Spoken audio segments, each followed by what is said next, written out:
And Sumanthri, I would like to start with you. What is the anatomy of a letter and why is it important for typographic education? You as an educator use these tools a lot, so I would like to start with you.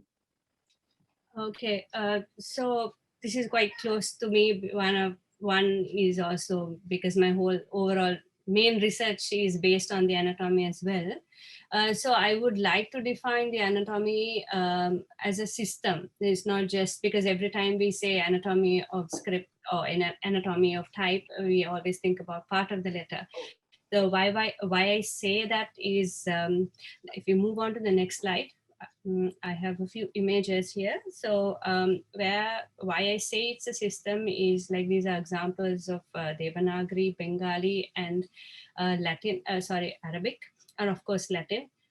So each script is different. So as a result, you can understand the fact that that system is specific to a script. So it's not only the parts of the letter that defines the anatomy, but of course little things like reference lines, the base height, the base shape, or we also can call this the base letter. And then of course parts of the letter, and then of course naming the parts of the letter, which is the nomenclature. So all this makes the system.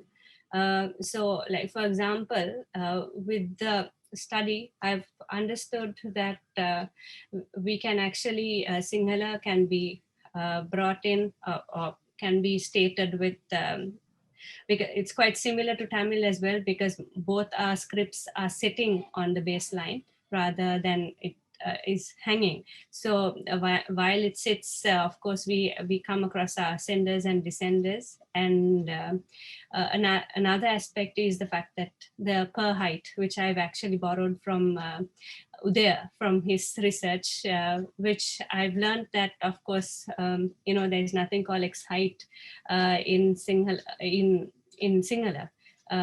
So of course the per height, so for us also per is the letter, as in Tamil, is our base letter. Y is because it is touching all the main lines, and it actually helps us to define the rest of the letters. If you go to the next slide. Now, since you identify the anatomical features, especially the aspects of the reference lines and so on. Now, these are just examples from 4 examples from the pre-newspaper era. So the first example is from 1737. The second sample is from 1815. That is, and then the one sample 3 is from 1824 and sample 5 is 1857. So what is interesting here is, of course, one of the key things you all have interesting part is for nearly a century we were actually with one typeface or font. So these were places where, if you want to even talk about what is different among these, would be the fact that there are these anatomical features that varies are the ones that will help us to identify and state and what makes a typeface different from the other. So compared to the knowledge, or we start the typography not just we cannot take it from borrowed text, but we have to create our own or identify our anatomical features, our system, so that we will be able to identify or go in depth into this whole idea of typographic education. Yeah, and of course with that I can show the next slide, which is basically, this is an example of 3 typefaces. After you identify the anatomical features, you're able to analyze current typefaces and see how, for example, if you look at the center letter, the letter N, which has a shoulder, spine, and omitted iris, nose, and so on. So if you look at that, you can see how the spiral is taking 3 different shapes. So, and this is quite interesting, even if you want to start designing typefaces. So what was interesting here is none of these were identified before. but people had been designing typefaces. So we are actually starting from the middle. But we are hoping that this will evolve and will contribute more, since the anatomy is nearly established, but of course it will evolve as well with time. Yeah. And Aadarsh, I think you also can contribute here. So yeah. Um,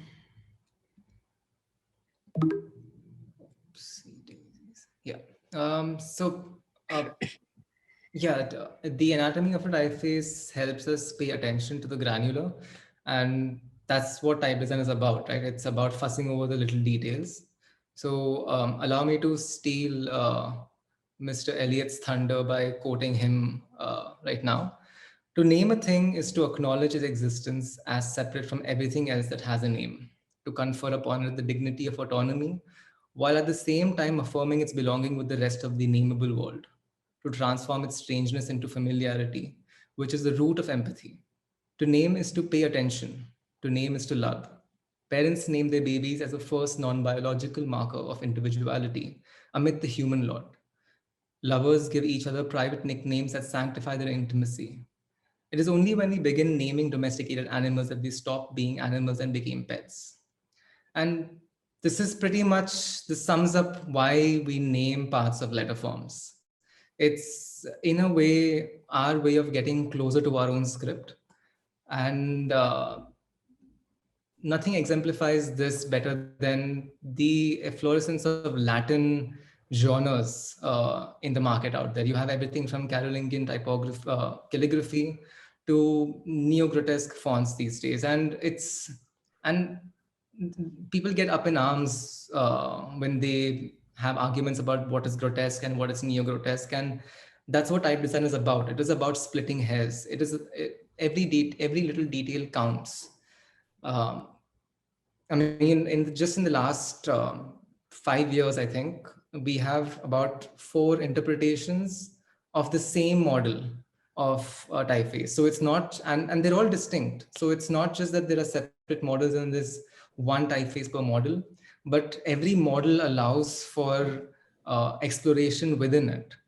Um, but unfortunately, the way the market is structured these days, um, when it comes to Tamil typefaces, and I can only speak for Tamil typefaces, it's structured in a way where we're supposed to harmonize with the Latin. I know harmonize is the politically correct term, but it's still in essence matching with the Latin. And at the end of the day, it's Latin first and then Tamil.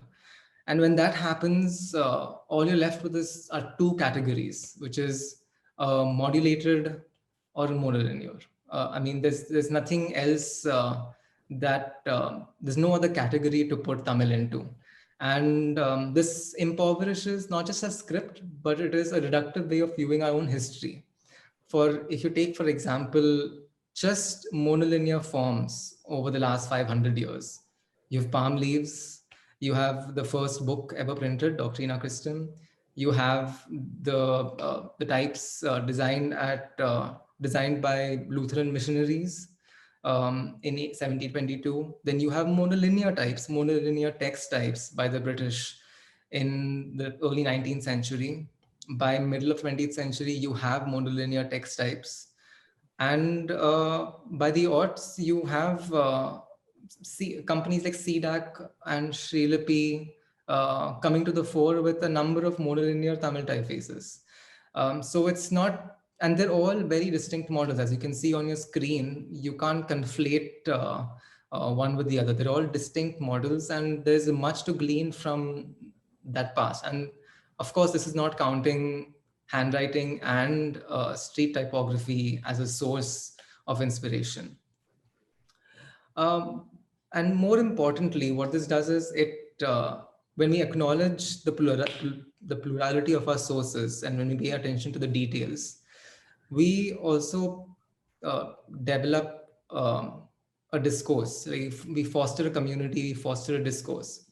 And again, I would use Latin as an example because many of us who've been through design school, we learn about typography through the many blogs that are there online. Almost every type foundry has a blog section which talks about their inspirations and the various references within their own typefaces, like how a particular G alludes to Garamond or a particular A alludes to Helvetica. And over time, these conversations have become so, or these terms have become so ubiquitous that we don't even need images. Like when I say grotesque to anyone here in the conference, you all can picture something in your head.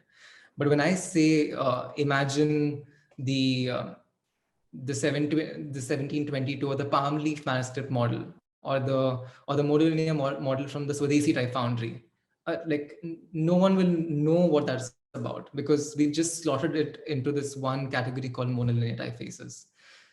There's plenty of those as well, but I'd like to also, like, oftentimes the burden of developing a discourse or fostering a discourse falls upon the type designer.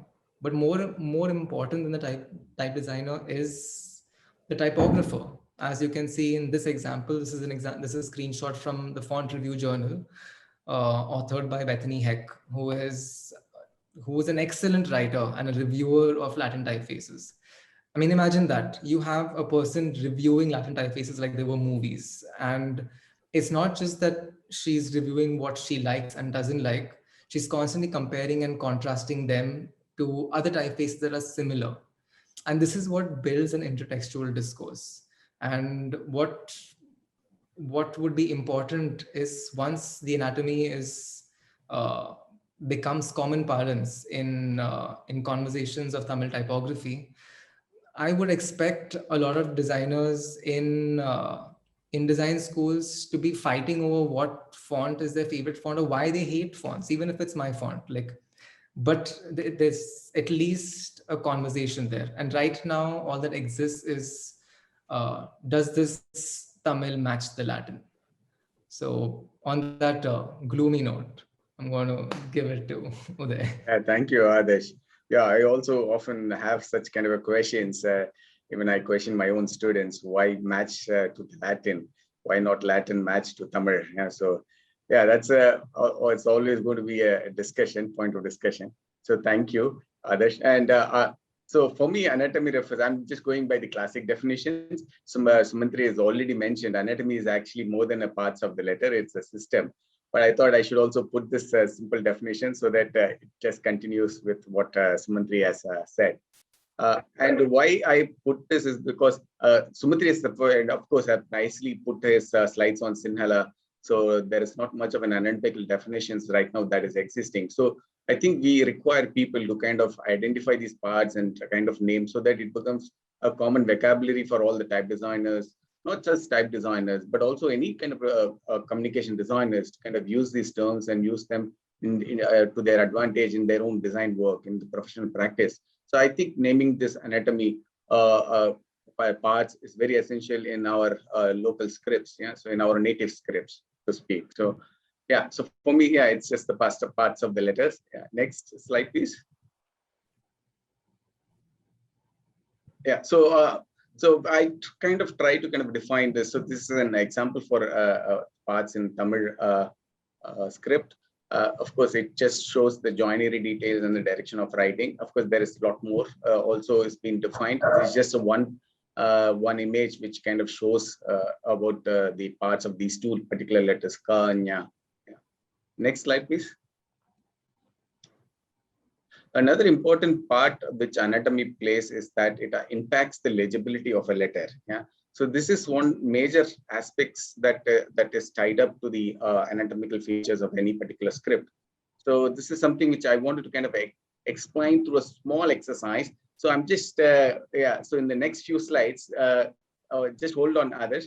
So in the next few slides, stop here. So what we are going to do is, so it's just a small experiment, though, to kind of test the legibility and how actually anatomy affects the legibility. Yeah.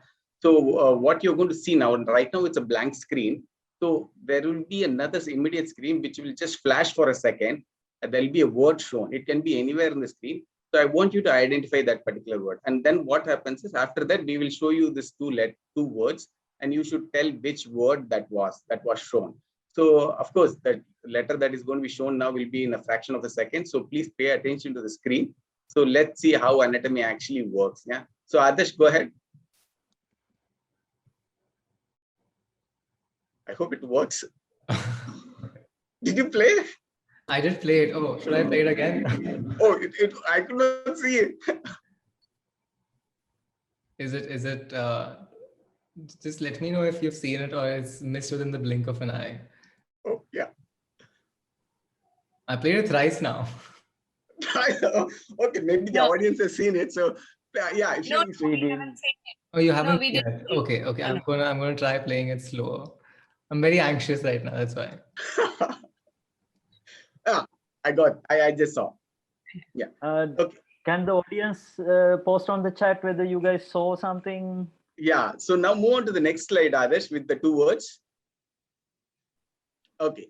Now, please tell me how many of you saw A, the word A, which is Magan. It's in, yeah, so maybe I can just see the chat. Yeah. A lot of people say A. Okay. And how many of you have seen B? Is there anyone who saw B? It was too fast to print. Of course, that's the experiment. Yeah, there's one person who saw the as B. Okay, so now, so looks like predominantly there is an A, option A. Just go to the slides. So actually, so this is an experiment mostly done by researchers and legibility, type designers to understand the legibility. So it's called the short-term short exposure test. Yeah, so they only show it for a fraction of a second and you should be able to identify the word. Typically it's a letter, so sometimes you also kind of showcase a word. And of course, there are several experiments which people do to understand legibility. So this is one of it. So yeah, so here, this is actually makes a big difference, legibility, because if you see these two words, they are all similar. The last letter, if you see, it's Magan and Magal. So many of you, I suppose you know Tamil. So Magan means a son and Magal is a daughter, which is basically a male and a female. It's completely a different opposite gender. Yeah. So next, show the slide. Let's see what actually the word we kind of showed. Yeah. So many of you could correctly guess it. So typically we kind of conduct this experience over a point of time with large number of subjects. So then we try to understand. Yeah. So there are instances where people kind of confuse it with na and la. So in fact, one of the earlier experiments which I have done on the Tamil similarities in Tamil letters. So these two letters were the most commonly confused letters by the people. Yeah. So likewise, there were several other letters were also identified to understand how it actually kind of impacts the legibility. And that is primarily to do with the anatomy of the letters. Yeah. So yeah, thank you, Aadarsh. Yeah, you can move on. So this is just a small experiment. Of course, you can go and experiment it on your own if you are interested in trying to study the legibility aspects of your own script. So you can read about it and do this simple exercise. Yeah. So. Yeah, so we are discussing what is the anatomy of a letter and why it is important for typographic education. Just to adding like my 2 cents here, in visual cultures and visual culture studies like graphic design or type design or typography, it is really important that we have ability to point at things and describe them accurately. So over the last 3 speakers, like all the other panelists talk about this, this clearly. I'm just sort of wrapping it nicely. So it's important to have these definitions, because then we can point at things and describe them correctly. Can you go to the next slide, please, just to give you some, and we might have to develop different frameworks. So this is the same 2 different approaches to describing Sinhala script, right?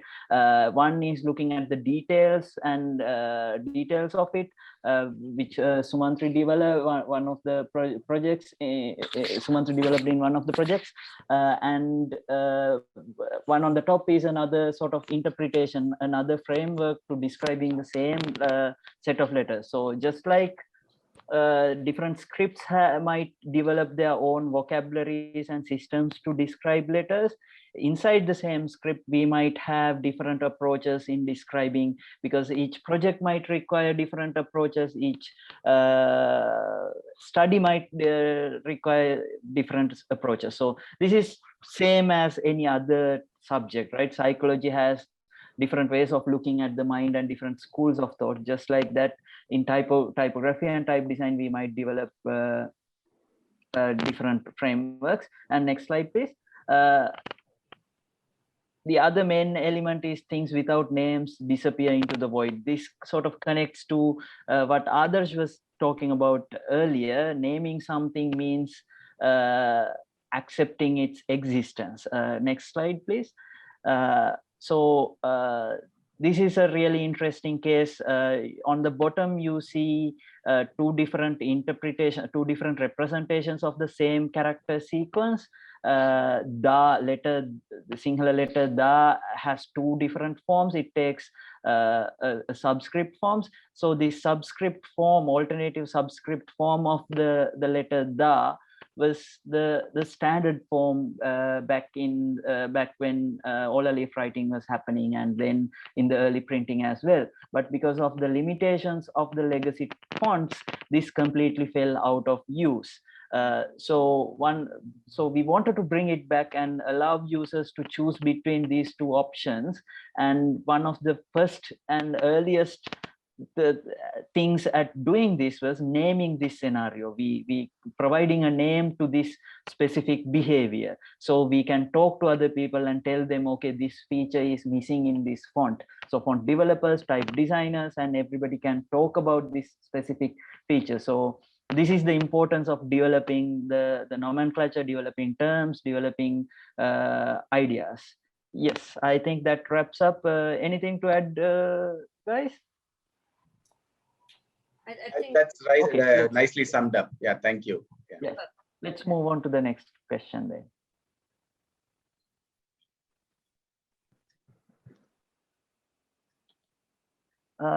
So what are the letter features distinct to Tamil and Sinhala? Udaya, would you like to start off? Yes, please. Yeah. Next slide, please. Yeah, so if you look at Tamil letter forms, though they are basically a combination of rectilinear and curvilinear strokes. Yeah, so which was very distinct from many of the Indian scripts. So I'll show you. Next slide, please. So here you can see the basic composition of the letter forms, which are also grouped together. So in terms of the kind of combinations of the strokes that they are. So you kind of typically find vertical and horizontal strokes, and also with curves, and similarly curvilinear strokes with straight lines. Yeah. So there are different kinds of combinations, but it is predominantly rectilinear. Yeah. If you kind of really observe them, that different vowel consonants and vowels. Actually, here you only see the vowels and consonants. Of course, vowel consonants also has a similar nature, which is also has rectilinear and curvilinear forms together. Yeah. Next slide, please. So even if you want to try to create something which is a very smooth and rounded form, you will still feel like overall texture is just like a rectangular-ish in a sense. Yeah. So they have the straight lines and horizontal lines with the equal combinations of curvilinear strokes together. Yeah. Next slide, please. So though I'm not an expert in Sinhala script, so my understanding, that visual understanding, what the way I see it is it's predominantly a circular in nature. Yeah. Next slide, please. So that is something similar to most of the South Indian scripts. Yeah, you have the Kannada, you have the Telugu, and you have the Malayalam. So all of these scripts also have the same kind of a circular formation. Yeah, and that primarily comes from the palm leaf manuscripts and also the writing systems. So on the right, of course, I don't have to say, you know, it's a Sinhala. So they are all having though they are distinct by themselves, but still they kind of share some kind of a commonality in terms of the overall form. Yeah, or to some extent even the texture of the page. Yeah, when you kind of set your typeface in this particular typeface in this particular scripts. So there are other scripts also which also has other Indian scripts which also circular in nature, which is like Udaya, and you also have Gujarati, which is also has some kind of a similar, though not exactly like this how the South Indian scripts are there, but they also have this kind of circular formation. Yeah, circular visual characteristics. Yeah. So this is how I see both the scripts, yeah, in terms of the visual features. Yeah. Thank you. Yeah. Yeah. Next slide, please. Yeah, Sumanthri. So, like there sees the Sinhala letter rounded, so of course it is definitely very curvilinear, definitely. So what actually what I want to state here is, imagine you have like a whole load of circular forms, and then trying to identify what this anatomical the anatomy of it. But if you don't analyze it or do not recognize the subtle variations of it, we might have this issue. If you look at the next slide, like for example, you have these letters which we have the similarities where complete different sounds will appear when it comes to the subtle variations of the letters. So this is actually an example from one of my research students who is actually working on how much we can reduce do the variations for small screen devices. So these small changes will make a big difference. So if you go to the next slide. So with my research itself, again, like Udaya, what I've done is also grouping the letter forms. So how it actually was done is by observing, first of all, defining the visual, the guidelines or reference lines, and across the reference lines, I've been observing all the letters, and through the observation, we were able to identify what are the specific or distinct features of the Sinhala script. So with those identifying, obviously it's not in the same place, there are different variations and so on, but all that were put together, and 33 visual distinct features were identified. Like for example, the starting off was actually identifying the types of eyes. So one is, even though you think everything looks the same, but there are small changes that actually helps to identify. And after observing those eyes, of course, we look at other sub-properties that could be there, like the knots and the spirals within that. So obviously, not only looking at those, we can start, it was quite evident to see that all those features had to be identified. But nevertheless, even though we see it as a very rounded formation, if you convert, if you have that base shape cleared out, and you replicate it with a shape that you want, for example, to the right side diagram, this is the letter per, where you can actually compose in 4 different shapes by simply introducing 4 different base shapes. So we have the rounded form, but of course how it can be interpreted. So the analysis, the distinct features can be adapted. After knowing those, you can keep adapting it. So first the shape. So this is an experiment on the skeleton of the letter rather than the flesh. So because after that we can actually add in the flesh, which can give the form. So yeah, and of course, if you go to the next slide. So in conclusion of that whole analysis and the study, I was able to identify 3, is there a... Yes, we cannot see the slide. Yeah. Yeah, the images don't seem to be appearing, I'm afraid. All right, okay.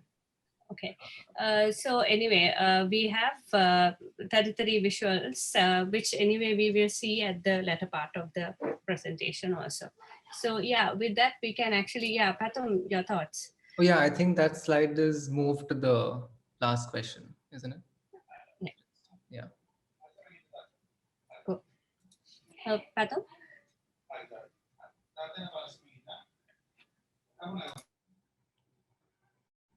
You're on mute, Pathum. Pathum. Yes. Okay. So as you can see, like one of the main issues, not issues, but things that I sort of noticed, and we sort of noticed in typesetting documents, is Tamil letter forms and text are generally wider than Sinhala.